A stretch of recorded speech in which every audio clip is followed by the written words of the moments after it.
Sir ನಾನು JDS ಬಗ್ಗೆ ಏನು ಹೇಳಲ್ಲ, ಯಾಕಂದ್ರೆ ನಾನು ಅಲ್ಲಿ ಹೋಗಿ ಸುಮ್ಮನೆ ಇಲೆಕ್ಷನ್ ನಿಂದಾಗ ಅಷ್ಟೇ ಹೋದವ ನಾನು.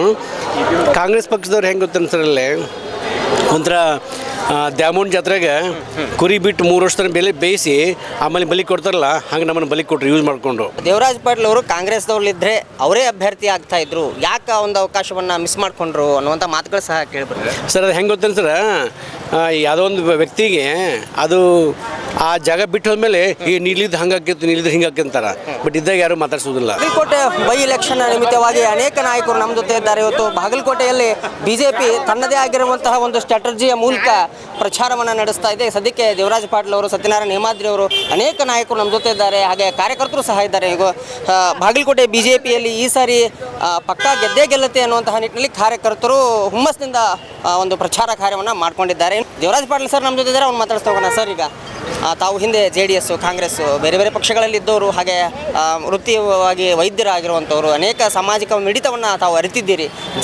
ಇಲ್ಲಿನ ಜನರ ಮಿಡಿತ ಹೇಗಿದೆ, ಸೊ ಇಲ್ಲಿನ ಪ್ರಜೆ ಏನು ಹೇಳ್ತಾನೆ, ಹಾಗೆ ತಮ್ಮ ಒಂದು ಈ ನಿಲುವು ಏನು ಅನ್ನುವಂಥದ್ದು ಸರ್ ಸದ್ಯಕ್ಕೆ? ಸರ್, ಜನರಿಗೆ ಜಾತಿ ಧರ್ಮಕ್ಕಿಂತ ವ್ಯಕ್ತಿ ಮುಖ್ಯ ಆಗಿಬಿಟ್ಟಾನೆ. ಈಗ ನಾವೆಲ್ಲ ಜಾತಿ ಧರ್ಮದಿಂದ ಹೋಗಿ ಹಾಳಾಗಿವಿ ರೀ.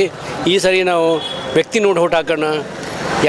ಯಾವ ಭಕ್ತಿಯಿಂದ ನಮ್ಗೆ ಕೆಲಸ ಆಗ್ತಾವೆ ಮತ್ತು ಯಾವ ಪಕ್ಷದಿಂದ ದೇಶಕ್ಕೆ ಸುಭದ್ರತೆ ಇದೆ ಆ ಪಕ್ಷ ಮತ್ತು ಅಂಥ ವ್ಯಕ್ತಿಗಳನ್ನ ನಾವು ಸಪೋರ್ಟ್ ಮಾಡ್ಬೇಕಂತ ಡಿಸೈಡ್ ಮಾಡಿಬಿಟ್ಟಿದ್ದಾರೆ. ಈಗ ಇಲ್ಲಿ ನಾವೆಲ್ಲ ಈಗ ಫಸ್ಟ್ ಹೇಳ್ತಿದ್ವಿ ಒಂದೊಂದು ಜಾತಿ ಒಂದೊಂದು ಪಕ್ಷ ಸೀಮಿತ ಅಂತ. ಈ ಸರಿ ಹಂಗೆ ಆಗ್ತಾಯಿಲ್ಲ.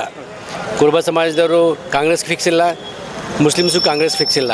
ಎಲ್ಲ ಗೊತ್ತದ. ಈಗ ಮಧ್ಯಪ್ರಾಚ್ಯದೊಳಗೆ ಇದ್ದು ನಡೆದ ಆ ಇದ್ದದ ಕಾಲದಲ್ಲಿ ಏನೇನು ಘಟನೆ ಆಗ್ತದೆ ನೋಡ್ತಾ ಇದ್ದಾರೆ. ಮೋದಿಯವರು ದೇಶದ ಪ್ರಧಾನಿ ಆದಮೇಲೆ ದೇಶದ ಆರ್ಥಿಕ ವ್ಯವಸ್ಥೆ ಆಯಿತು, ದೇಶದ ಡೆವಲಪ್ಮೆಂಟ್ ಆಯಿತು, ದೇಶದ ಫಾರಿನ್ ಅಫೇರ್ಸ್ ಆಯಿತು. ಎಲ್ಲ ವಿಷಯದಲ್ಲಿಗೂ ನಾವು ಮುಂಚಿನಲ್ಲಿದ್ದೀವಿ. ಈಗ ರಕ್ಷಣಾ ವ್ಯವಸ್ಥೆ ಇರ್ಬೋದು, ಇದೆಲ್ಲ ನೋಡಿಕೊಂಡು ಈಗ ಹಿಂದೂ ಇರಲಿ ಮುಸ್ಲಿಮ್ ಇರಲಿ ದೇಶದ ತಾನೇ ನಾವು ಇರೋದು. ದೇಶನೇ ಇಲ್ಲ ನಾವೆಲ್ಲ ಇರೋಕ್ಕಾಗುತ್ತೆ. ಹಾಗಾಗಿ ಯಾವುದೇ ಧರ್ಮ ಜಾತಿ ಅಂದೇ ಎಲ್ಲರೂ ಒಕ್ಕೋರ್ಲಿಂದ BJP ಸಪೋರ್ಟ್ ಮಾಡ್ತಾ ಇದ್ದಾರೆ. ಸರ್, ಹಿಂದೆ ತಾವು JDS ಅಲ್ಲಿ ಅಭ್ಯರ್ಥಿ ಆಗಿರುವಂಥ ಒಂದು ಕೆಲಸದಲ್ಲಿದ್ದಿರಿ, ಹಾಗೆ ಕಾಂಗ್ರೆಸ್ ಪಕ್ಷದಲ್ಲೂ ಸಹ ಚುರುಕಾಗಿ ಕೆಲಸ ಮಾಡ್ತಾ ಇದ್ರಿ. ಹಾಗೆ ನಿಮ್ಮ ಒಂದು ಈ ಗ್ರಾಮೀಣ ಭಾಗಗಳಲ್ಲಿ ದೇವರಾಜ್ ಪಾಟೀಲ್ರಂದರೆ ಒಂದು ಫೇಮಸ್ ಆಗಿರುವಂಥ ಹೆಸರು ಅದ. ಬಾದಾಮಿ ಭಾಗಗಳಲ್ಲಿ ಯಾರು ದೇವರಾಜ್ ಅಂತಂದರೆ ಪಟ್ನ ಗುರುತಿಸ್ತಾರೆ ಸರ್. ತಮ್ಮ ಒಂದು ತಮ್ಮ ಎಜುಕೇಷನ್ನು, ತಮ್ಮ ಒಂದು ಬೆಳೆದು ಬಂದ ಒಂದು ದಾರಿ ಎಲ್ಲರಿಗೂ ಮಾದರಿಯಾಗಿರುವಂಥದ್ದು. ಸರ್, ಈಗ ಏನು ಹೇಳೋಕ್ಕೆ ಇಷ್ಟಪಡ್ತೀರಿ ಅಂತ? ಸರ್ ನಾನು JDS ಬಗ್ಗೆ ಏನು ಹೇಳಲ್ಲ, ಯಾಕಂದ್ರೆ ನಾನು ಅಲ್ಲಿ ಹೋಗಿ ಸುಮ್ಮನೆ ಇಲೆಕ್ಷನ್ ನಿಂದಾಗ ಅಷ್ಟೇ ಹೋದವ ನಾನು. ಕಾಂಗ್ರೆಸ್ ಪಕ್ಷದವ್ರು ಹೆಂಗೆ ಗೊತ್ತನ್ಸರಲ್ಲೇ ಒಂಥರ ದ್ಯಾಮೋನ್ ಜಾತ್ರೆಗೆ ಕುರಿ ಬಿಟ್ಟು 3 ವರ್ಷದ ಬೆಲೆ ಬೇಯಿಸಿ ಆಮೇಲೆ ಬಲಿ ಕೊಡ್ತಾರಲ್ಲ, ಹಂಗೆ ನಮ್ಮನ್ನು ಬಲಿ ಕೊಟ್ಟರು ಯೂಸ್ ಮಾಡಿಕೊಂಡು. ಅದಕ್ಕಾಗಿ ನಾವು ವಿದ್ಯಾವಂತರಾಗಿ ಯಾವುದೇ ಒಂದು ವ್ಯವಸ್ಥೆಗೆ ಬಲಿ ಆಗೋದು ಬೇಡ ಆಗೈತೆ ನನಗೆ. ಅದಕ್ಕೆ ಎಲ್ಲಿ ವಿದ್ಯಾವಂತರು ಅದಾರ, ಎಲ್ಲಿ ಎಜುಕೇಟೆಡ್ ಪೊಲಿಟಿಷಿಯನ್ಸ್ ಅದಾರ, ಎಲ್ಲಿ ವಿಷನ್ ಅದ, ಯಾವ ರಾಜಕಾರಣಿಗೆ ದೂರದೃಷ್ಟಿ ಅದ, ಅಂಥ ರಾಜಕಾರಣ ಜೊತೆಗೆ ಇರ್ಬೇಕಂತೇಳಿ ನಾವು ಡಿಸೈಡ್ ಮಾಡಿಕೊಂಡು ಎಲ್ಲ ಬಿಟ್ಟು ಯಾವುದೇ ಒಂದು ಆಸೆ ಆಮಿಷ ಯಾವುದೇ ಒಂದು ಡಿಮ್ಯಾಂಡ್ಸ್ ಇಲ್ಲದೆ ನಾವು BJP ಜಾಯ್ನ್ ಆಗಿದ್ದೀವಿ.